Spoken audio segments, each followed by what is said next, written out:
today. Happy Thursday, guys. Happy Thursday. Give me 1 second. I'm trying to get everything together. So, hi, everybody. How are you today? It is very, very gray here in Hawaii. You know, it's been raining all day. This whole week, we're going to have rain. We're going to have thunderstorms. You know, there's a lot going on. And I want to let you all know that, yes, I am working. I'm heading to do one drop off, but it was a few minutes, so I said, let me just come on here because I'm not going to be on too long. I wanted to say to all of you guys out there in the gig economy, I don't know that I mentioned it yesterday, but I'm going to mention it again. Yesterday, we lost someone that was on their gig, and it was a close friend of the family. Basically, her husband was gigging, and, you know, after work, like, you know, some people like to push too far, and it was after work. Hi, Sister Tanya, how are you today? Oops, by the way, oh, Sister Tanya, you forgot to tell me to put in my headphones. Hold on there now. Goodness, I was like, wait a minute, I'm missing something. I'm missing the headphones. That's just what I was missing. How you doing, Sister Tanya? How is everything with you? Pray all is well. I know that sometimes during these weather, everybody out there is fighting something. But whatever you're fighting, God got you, okay? God got you. You'll be all right. You'll be all right. Okay, can you hear me better now, Sister Tanya? I'm just making sure because yesterday I was all the way to the end and remember that, you know, I forgot my whole headphones. So it was all the noise and all the extra stuff. So I like these because sometimes you can click in and click out and it just gives the voice a little bit a better understanding than hearing it block out all that extra driving noise. And y'all know I'm working as I go. I'm a working mobile girl that just getting that shmoney and drinking her water and minding her business. Okay, that's what we do over here.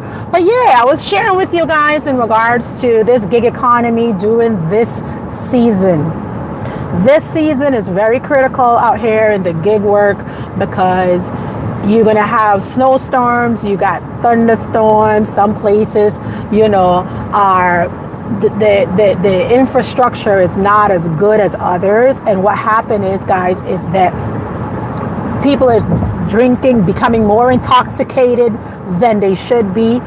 People are out there driving crazy, doing crazy stuff, you know, smoking too much of what they shouldn't be smoking, you know, and it costs others to lose something. So yesterday we got the message from one of a family friend that her husband was out, already have a job. However, though, you always going to have a few individuals that go above and beyond for their family, and I feel he was one of those that will go above and beyond, wanted to have probably the best Christmas for his family, was out gigging and did not make it home. That's life be lifing, guys. We sit there and we complain and we try to panic, and then there's others out there that's trying to find solution, but the devil is busy, but God has the last words. So she did not receive her husband in this today live. He was on the other side of the world, okay, because somebody probably bumped into him, or he was too tired but still trying to push it in the gig economy and ran off the road and had a fatality.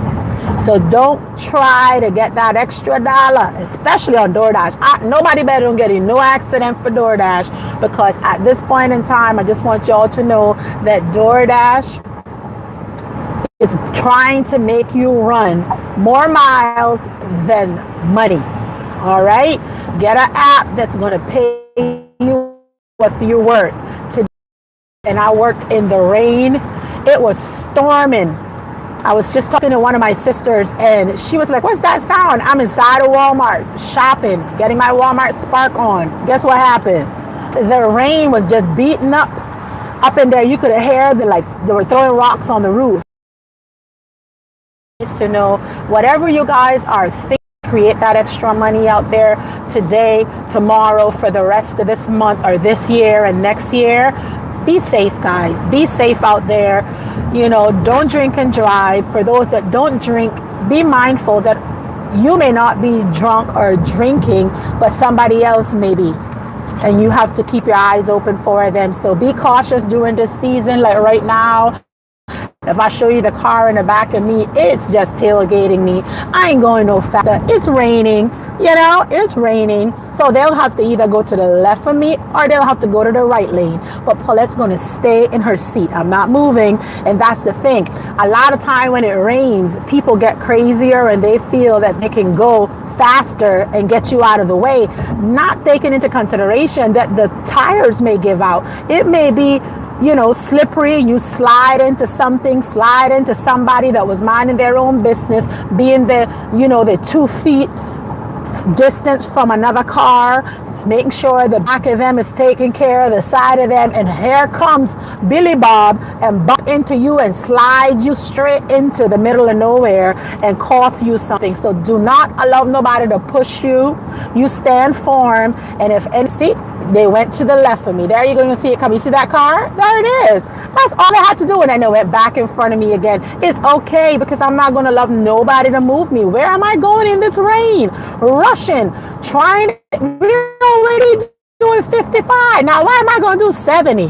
Where does Paulette has to go so far to do 70 to allow somebody in traffic to push me to get out of their way because they don't want to go to the left? Let them go to the left. I'm in the slow lane. And I was doing 55. But at the end of the day, like I'm saying, this is where temperature is going to be rising. People have this little bit of patience, and you all have to know what you're dealing with. And at the end of the day, guys, I'm passing him in 55, and look over to the right. I just passed him. Where was he going? I don't know. The devil is busy, guys. The devil is busy. Be cautious. Do not allow nobody to take you out of your seat. Do not allow nobody to turn around and make you activate your little wicked flesh. Okay? Just stay calm. Stay in your seat. That's what I did. All right? Anyway, I was just sharing with you guys today to be safe out there today. It's raining. It's very muggy in Hawaii. Some places are having thunderstorms, others are having snowstorms. Y'all on all kind of watch. We're in flood watch in Hawaii now since last week. It's just been raining, guys. This is raining season. This winter in Hawaii, it's going to rain. Okay? Be cautious. Be cautious. And if you feel like it's raining too hard, don't be embarrassed to pull over safely somewhere until it passes. And if you feel scared to drive on the highway and it's too much for you, pull over. You don't have to keep pushing forward. Sometimes it's good to yield. Not stop now, but yielding is good. Okay? Today, the family friend lost her husband. They're just getting their life together. Everything was hunky-dory. They went traveling just a few months ago with the family. And all of a sudden this morning, that's the news she got, because he used to do his gig at night. 9 to 5, 5 to 9 is the latest. I'll advise anybody that's doing any gig. If you're doing the night gig, like most people work a 9 to 5 job. They already have a job. But then they turn around and they want a gig either on DoorDash, on Lyft, or anything. If you feel that you're too tired and coffee ain't cutting it, go home, rest, go to bed, take a nice little shower. You never know. That hour of sleep that you take, you wake up refreshed to go and put another 2 to 3 hours in if that's the need, if there's a need for it. Do not overexhaust yourself to the point of burnout and you're not able to rebuild, reset your body, reset your mind. Even your mind, if you're too tired, you can't even think straight. There's times where, the kids be talking to me and I'm like, what? Mommy, did you hear me? I just want to detour myself. I want to detour myself. I want to breathe. I don't want nobody saying hello to me at that moment in time. When I get home, I need a half an hour to an hour to collect myself, because you're dealing with a lot of stuff when you're in the work world. You're dealing with bitter coworkers. You're dealing with those fake friends. You're dealing with family members that get on your nerves. Fake family members too. They have a whole lot of fake family members. You know what I'm talking about. They're out there that you're dealing with and you're processing. So you need to make sure that you're not pushing yourself to the point of no return. So the family friend her husband pushed himself to the point of no return. And I know in his head at that time there was a lot of shoulda, coulda, wouldas, but it's too late. And it's the same thing with us. I was listening, my sister sent me a sermon with Minister, which one was it? Was it Minister? Well, Minister Mars is always going to make sure that he gets you on your toes, right? You're like, oh my gosh, if anything happened, she was mentioning to me where, he had this like a vision or a dream, and he was like floating in the air and there was chaos on the ground, and he was like, sharing it with the audience. And I'm thinking like, man, he probably made the first resurrection, and everything else that he was hearing, looking down, was all the chaos of everybody that didn't make it.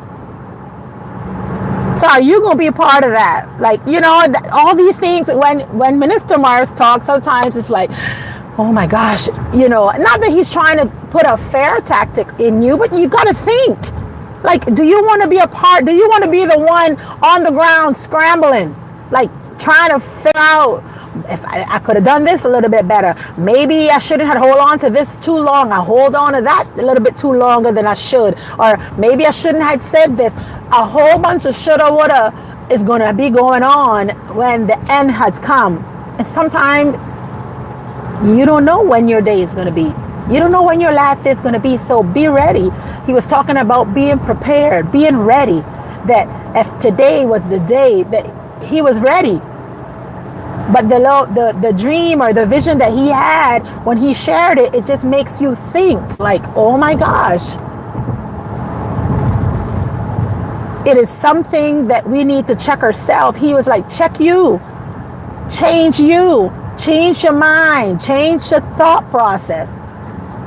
It takes nothing away to do good, but you're going to need more than doing good to qualify.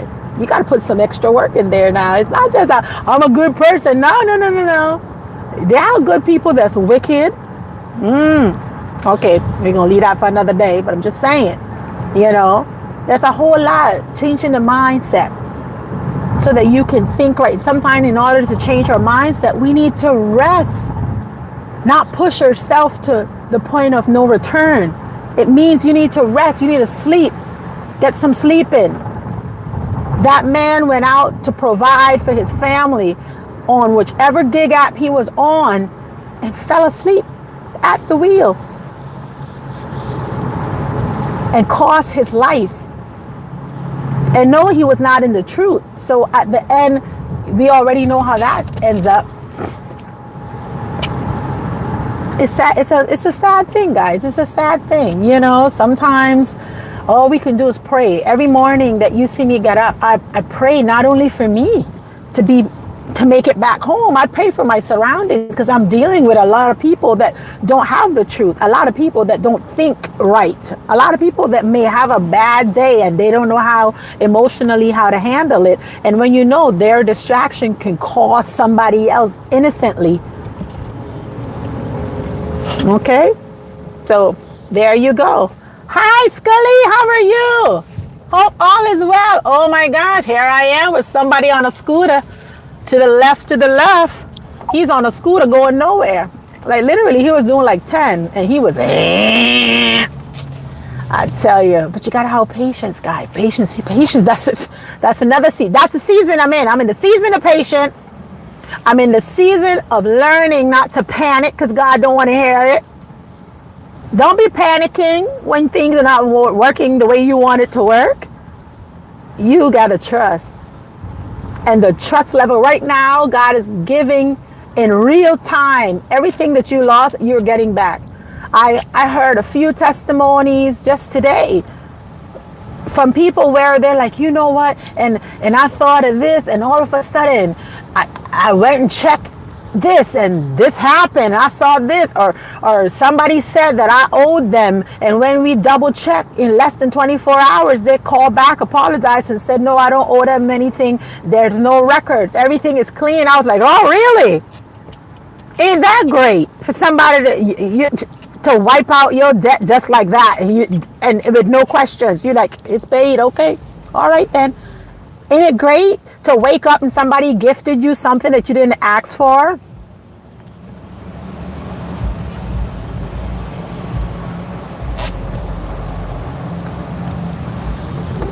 You understand? Somebody that you know, to gift you something you never asked for. And then you're like, wow, God, how do you know that I need that? God is listening. He knows just what you need. It's just not going to happen on your timing. It's on the right timing when he says it. Let's see what's in these comments. Scully says, so sorry that Sister Tanya says, yes, indeed, I can hear you. Good. I'm glad you can hear me, Sister Tanya. Let me see. Scully says, Sister Tanya says, so sorry to hear that. God bless her. Yeah, young girl, 4 kids. With she had a good husband, always providing. You know, she come from the islands that I came from. You know, he came and went and took her, and her first, she had a child that, you know, she had before they got married, and he took it in as his own, raised it, gave it papers. He went and changed that child and adopted in his name, plus all her kids, the same thing, and love her and her kids like his own. And then you would say, oh my God, there was such a perfect, everything was going good. And then most people, they don't understand that God's glory's got to shine in everything, good, bad, or indifferent. He gonna show, right? And it's gonna happen. It don't matter. That's just how life is. You will question. A lot of people question, like, well, you know, they were perfect, they were good. Why, Lord? Because it's not about them. It's about his glory. It's about him and what he wants to take out of that, so somebody can learn from it. That it don't matter how good you are. It don't matter how of whatever. Everybody got to go through that valley, and sometimes it's more lonelier for others. It's just more lonelier for others, you know. But about you going in, it don't matter if you have the Holy Ghost. It don't matter if you have anything. You're going to go through. Everybody, there's no respect of person. You're going to go through it, because life will be lifing, guys. Life will be lifing. Okay. Scully say, hey, Scully. Scully say, hey, Paulette. Good to see you. Good to see you too, Scully. I appreciate you for coming by. Okay. Sister Tanya say, I love Minister Mars. Yes, I love him too. I mean, I think Minister Mars is somebody that I can hear on a daily basis. You know, another thing is consistent prayers. You know, he talked about being consistent. The last one when he talked about run, it's like run to God for everything, you know. Consistent prayers works. And if you feel like, okay, I can't handle it by myself, I feel like, you know, my prayer life needs to be chiseled up. Everybody needs to chisel up their prayer life, you know. And sometimes you may need to get together as a group and pray as a group if you feel like, you know, you're too weak in certain areas and you need a little assistance. But praying together will spark everybody else to shine. You know, some things is you have to go by yourself, and sometimes you need a little extra, you know. But it's all about discipline. You can be motivated to pray today, and tomorrow you like, I ain't motivated. So motivation is not it. When it comes to prayer, it has to be discipline. You gotta pray intentionally. You gotta put some time in there. You gotta make sure that you're scheduling it in and be intentional about it. When you pray, don't just pray for you, pray for everybody else around you, because everybody may need that little extra 2 seconds that you're calling their name or you're praying for them in general. You know, I was listening to Pastor, and he's like, you got to pray for everybody, even your enemies sometimes. You pray for everybody. And that will help develop good discipline. That's good discipline, because regardless of what people may think, how people may feel about you, you just make sure that you're doing the right thing. And I love God to do the rest. And that's how growth starts. That's how growth starts. You got to start from somewhere, right? Scully said, let me see. Sister Tanya said, yes, change your mind and change your habits. Yes. If you change your minds, you will definitely, your habits, you're going to develop. And sometimes we are so programmed with bad behaviors, it's hard to develop, but we have to learn to create new habits. You got to create them and add them in. It's like if you have a cup of dirty water, just example, and you drop a little bit of bleach every day in that water, or not even bleach, just say you drop fresh water, in time it starts to change color and start getting clear, right? When you adulterate dark, like dirty water with clean water, it starts to clear itself up. That's the same thing when it comes to us, with all the that we in the flesh of wickedness that we went through and we're going through. And then the moment that you get to the point where you start creating new habits, new behaviors, that's when the change is going to start. There's change. Try it. Try getting some dirty water, you know, just an example, get a little bit of dirty water, and you say, how am I going to get dirty water? Get, I don't know, charcoal, whatever type of stuff, and you start putting clean water in it, and only a matter of time, you're going to start seeing the difference of where it's changing. It's going to change its color. It's going to get clearer and clearer because you're putting in good. And it's the same thing as life. If you put good things in, that's what you're going to see. If you start to mix bad in there, it's going to start getting darker and then darker and darker, and it's going to start going the opposite route. And we want to be on that route of making that water clearer by cleaning out all the feces within the worship. So that's the same analogy. I just was adding on a little extra there. Scully says, hi, if you love someone with autism, you understand this. Oh my gosh, yes, Scully. Patience, Scully said, patience is the ultimate virtue. Yeah, do you have family with autism, Scully? If you're still up in here, I have a son with special needs, and that's where I started to develop on my story that I share with you guys at the beginning, you know, of this year when I was sharing. My son has special needs, and it took a lot for me to get to the point where the patience, and all of a sudden, you know, understanding also goes with that, because I had to understand that he's going to communicate with me different than what my daughter will communicate with me. She's right to the point, very precise. My son takes longer to express himself, and I remember when he was younger, I would cry because I couldn't understand what he was saying, because he had severe apraxia. And severe apraxia is where they can understand you, but you're not able to understand their babble. And I will cry because I couldn't understand. We went to therapy to try and understand, and I will just go and assist to learn how to deal with it. And let me tell you something. In due timing, it got to the point where I understand he does have an opinion. He does have how he feels. And I have to respect that. And he has special needs. Sometimes he would say, Mommy, you know, my friend was mean. Or he knows the difference now of somebody being mean. He's like, he was mean to me. I don't think I want to play with him anymore. And I'll have to listen. And I would be like, man, I remember when my son couldn't even tell me how he felt, or if what right and wrong in his little eyes looked like. And I didn't have enough patience at that time. Now with the help of the good Lord, I got that. You know, and I still need more patience because we have adults. I deal with adults on a daily basis, and sometimes I got to be like, wait a minute, you a grown individual acting and throwing tantrums like a kid? That's very sad, but it exists.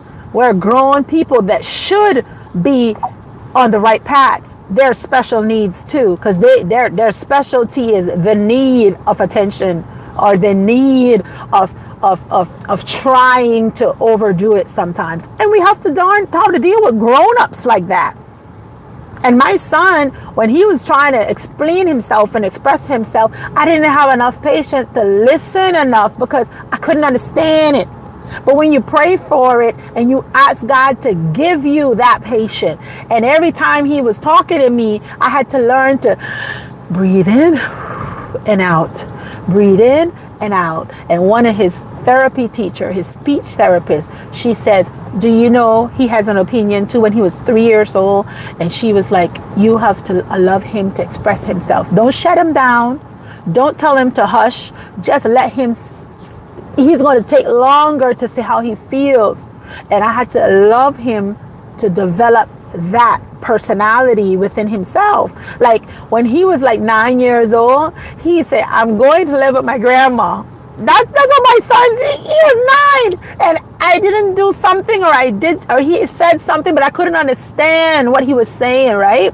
And I used to cry because I'm like, man, if somebody will bully my son, I don't know what I'm gonna do. Like, who, girl? Like, hello, Paulette will blank out in 2 seconds. Don't play with my kids now. So I'm like, how am I going to, I need him to be able to communicate in order for me to understand. So when somebody bully him or do something to him, he could come and he could talk to me. That was my biggest fear when dealing with my special need child. And basically what he said, oh, I got to go on the other side. Sorry about that. Give me 1 second, guys. I'm in an area where I need to figure out how to get in there. Okay, I think I have to go to the other side. Give me 1 second. So yeah, I had to figure out at 9 years old, he was telling me, mommy, he said, he was like, mommy, I'm going to go live with my grandma because you're not listening to me. And I was like, what? What do you mean? I don't understand what you were trying to say. My mom understood. So I had to call my mom because actually at the age when he was born, my mom was here with him. So my mom had to understand and then tell me what my 9-year-old was trying to tell me that he didn't like. And I was consistently kept doing. And to me, that was like, wow, really? Okay, I get it now, I guess. That's the way that it is. But sometimes it takes another person to come in and break it down for you. Let's see what Scully is saying. I know I thought you said that about your child. Yes, my 20-year-old son lives with me. Oh, Scully. Oh, that's awesome. My son is 16 years old, Scully, and I had not a rude awakening, but you have, for those that don't have special needs kids, as parents, we have to go through different steps of our kids' life in order to be their guardians. Okay. So I just finished up my guardianship with my son. And it was mind-blowing for me, Scully. I don't know. I think you probably already did, because before he turned 18, if your son is special needs, then you would have to go through that process where you got to go in front of a judge and you have to vouch that you're going to take care of your son for the rest of your life. I mean, that's just what it is. As special needs parents, I ain't apologizing for that. And that is what God gave me to deal with. And thank God my husband and I were dealing with it like a champ. Okay. But it is process. And most people don't talk about the process of dealing with a special need kid. And each process is each step, and they're stepping stool, because once you hit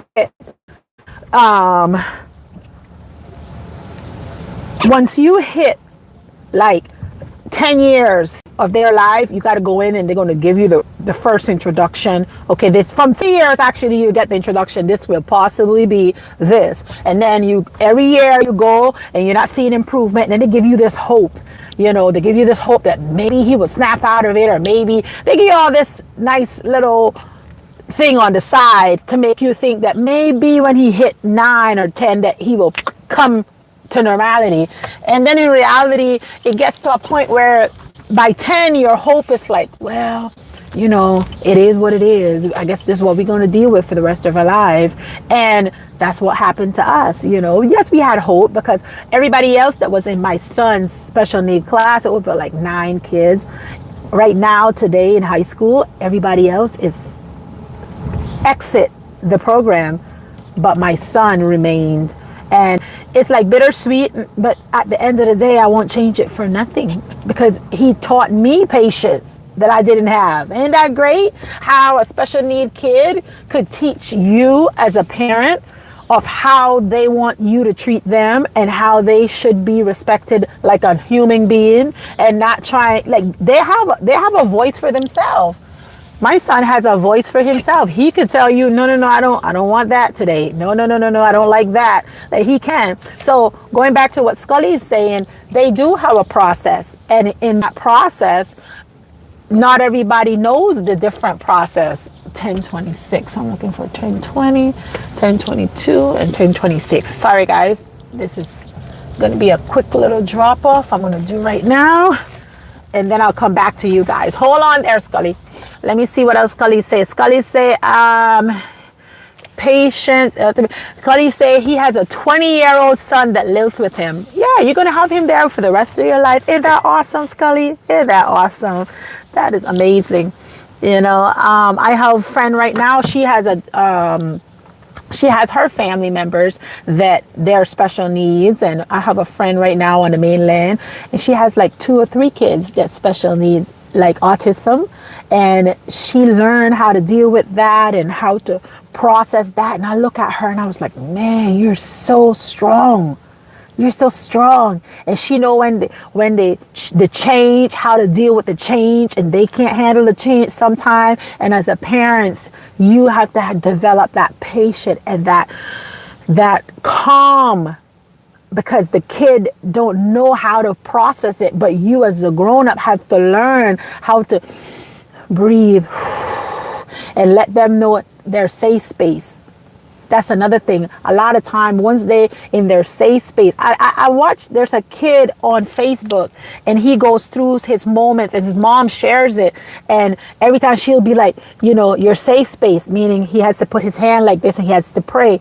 And she say, find your safe space. She say, your safe space, breathe, your safe space. And he breathes and then he understands. I'm like, man, that's a great technique to develop. Now my son don't have the behavior part of it. He has the speech and comprehension portion of the special needs. So, you know, that was one thing. Imagine, but there's people that has to deal with not only the behavioral side of the child spasming out because of change, and they have to learn how to deal with it. Let me drop this product off, guys, and I'm gonna come right back. Don't leave, okay? Because this is a great little conversation, Scully. I love this, and thank you for sharing, Scully. I appreciate that. That was my biggest fear. He said, imagine if you were trying to tell somebody something and they couldn't understand you. Exactly. That is my biggest fear. Stay tuned. I'm coming back.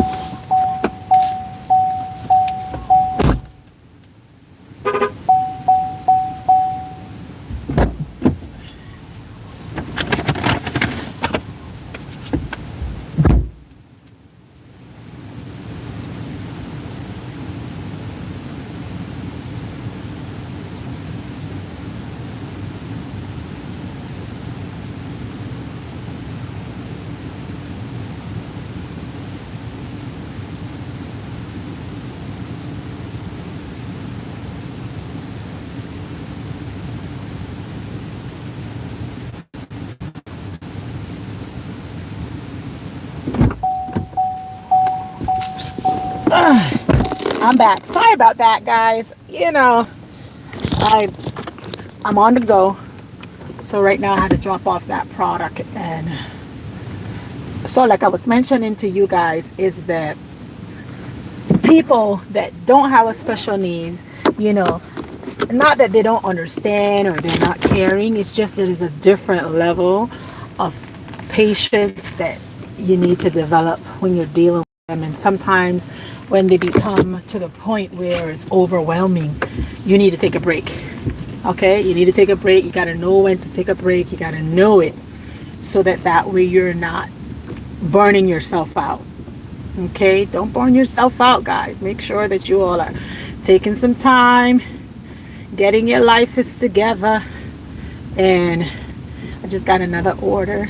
I'm going to go back to the Saints. Let me start this up again so that we can go directly to where we were talking about. Okay, there we go.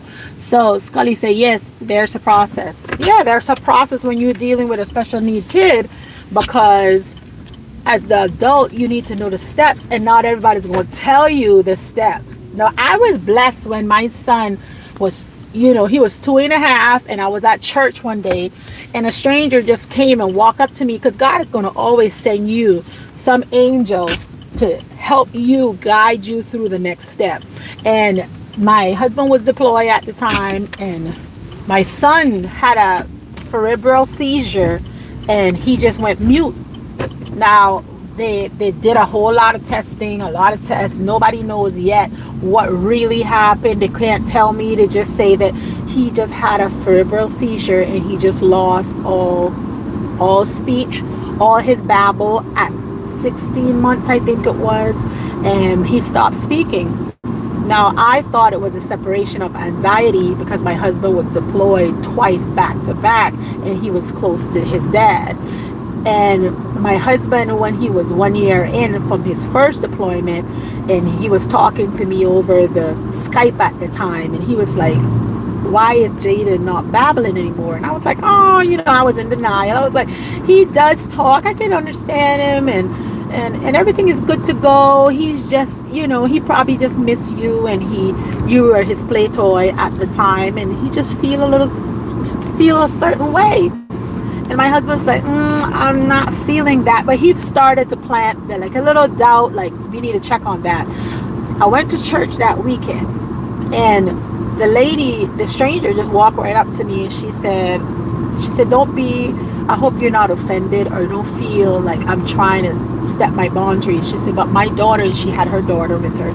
She said, when she was that age, I had to put her in a speech therapy class, because your son is right around the age that he should be having a conversation. He was 3, he was old enough to babble, and he say mama, dada, and then all of a sudden you just so anyway, she came over to me after church, and she shared with me, she gave me a pamphlet, and she said, I'm not trying to step boundaries or put anything on you. She said, but you just call this number, and this is like the first, to put them through the testing to see about their speech and stuff. She said, I think he will qualify.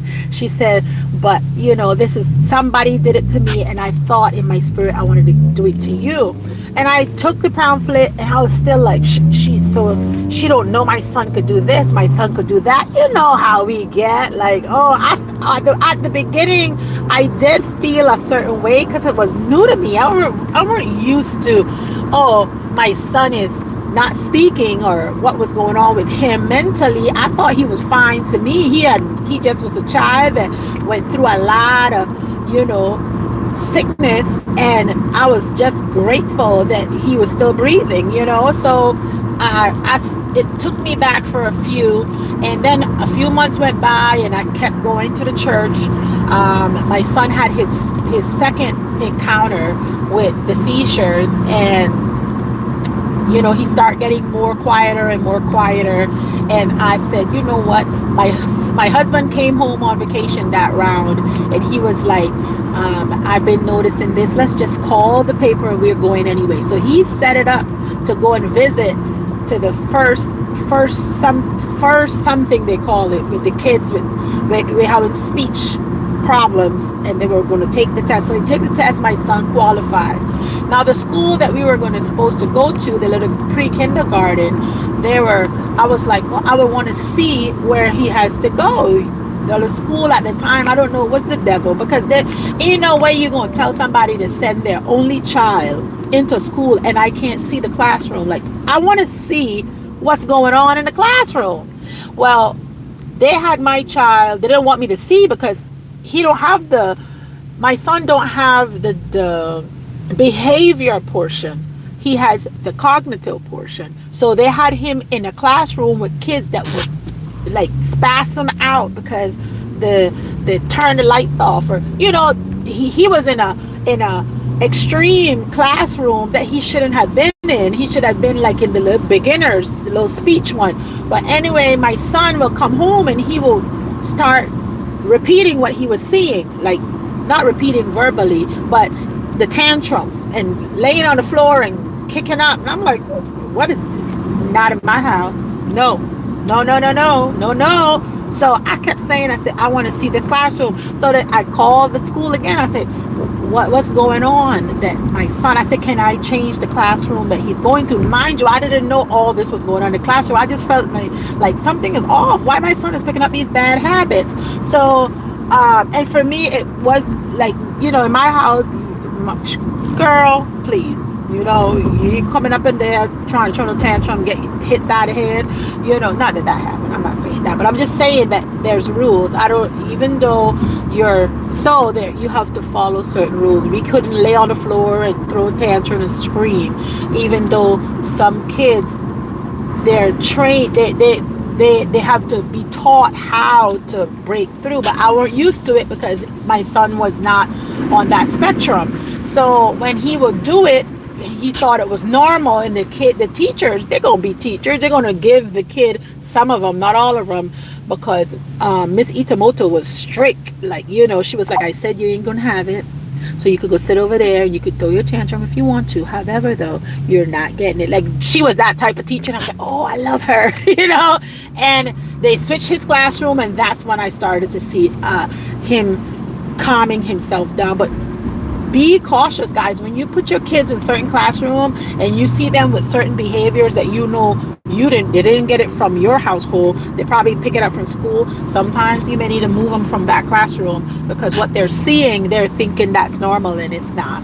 You know, so they had him in an extreme classroom, and I had to make sure that they moved him from that one and put him in one that was more normal for him. And that's how he changed, even though he's still in a special needs area with his friends that he met all the way from he was in like 3rd grade all the way now he's in high school. That's the same little group of friends that he have in his classroom with him. So then it's normal now, but all the one with the extra stuff, I always make sure to check, because when his behavior change is because either he's seeing something in the classroom that he thinks is normal and it's not. And I didn't have any issues ever since not third grade, pre-kindergarten. Okay, after pre-kindergarten, I had that conversation, but they did not want me to go into the school because they knew, you know, I'm not trying to judge nobody's kid. Everybody's kid is going to be different. I just knew that my kid behavior was not something that I was used to, and I was not going to get used to that behavior because that's not where he was at. So change sometimes works miracles when it comes to your special needs kids, and be their best advocates. You have to advocate for your kid. Okay, in order for the classroom stuff to change and stuff, I was at the school. I would volunteer. I would right there, you know. If the bus was going, I was right behind the bus. When the bus stops, I was right there to make sure that whoever needed to grab my kid was going to grab my kid. Not everybody's helicopter mom. Some people has 2 jobs, 3 jobs. People are working above and beyond, you know, and we have to work in this time and age. But I'm just saying, make sure that you keep your eyes open when it comes to your kid, because nobody gonna love your baby like you. Okay? Nobody's gonna put that little extra, like, I wonder if he's okay. Why he looking like he need to rest a little bit? Is he sleeping at night? Like, nobody knows all that, only you as the parent. So make sure that you be your kid's best advocate and put your time into your kid. Right now, like I was mentioning to Scully, I just finished up with court. I had to go to court because my son is 16. Before he turned 18, I needed the judge to tell me, you know, let me raise my hand to see if I was qualified as a mother to take care of my kid that I've been taking care of for the last 16 years. But they have to go through the court dates. And that's not the end of it, guys. Every year in Hawaii, I don't know how it is over there, Scully, but over here in Hawaii, every year I have to go to the court and stand there and tell them, yes, I can take care of my kid. I'm going to love him to the best of my ability. Please let me have access to my kid's rights right now, because I'm the mother, he's the father, and we are devoted to our child. Every year, guys, every 3rd of December, moi needs to go and tell the judge, a stranger that I don't know, to give me permission to manage my kids, my child. That's what special needs kids has to go through.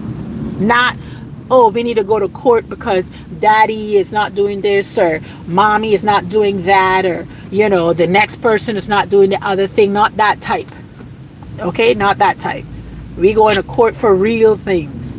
All right. Most of us, I was talking to one of my sisters yesterday, today, and I was like, sometimes as a woman, we sometimes put our kids, traumatize the kids, because most parents, we love our kids, yes, but when the time you start getting those kids and the mama drama stuff, some of us women can be very vicious. Okay, where we use the kid as a tool in order to control the male, and it's sad and it's disgusting. And let me tell y'all, for all y'all out there, not everybody does it, but it's always that 1%. So for the 1%er out there that using their kids as a tool and manipulating them towards their fathers, you're wrong for it, and God don't like ugly. So stop it. So to the 1%, or maybe 2 or 3% out there that love to do that, is very nasty as a woman to go over there and stop the child's visit from their father because the father didn't give you $50 or they didn't give you $20, or you just feel wicked and vicious to do it. It's wrong. And it goes both ways. If the father's being wicked, then he wrong. And if the mother is being wicked, then she wrong. But that child should not be denied access. She should always have access. And with that, guys, my phone died on me again, as you all can see. I don't know if you can see it, just went black on me, but it's going to go out. I have 10% again.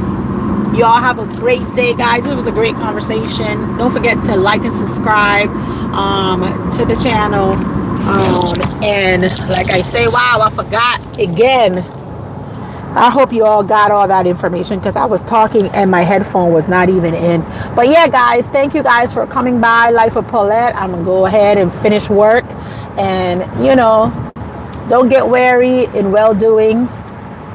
Number 2, make sure that you do not deny access to those parents out there that's at least trying, because the only one that's going to get the worst of it is your child. Will be will hold you accountable when they grow up.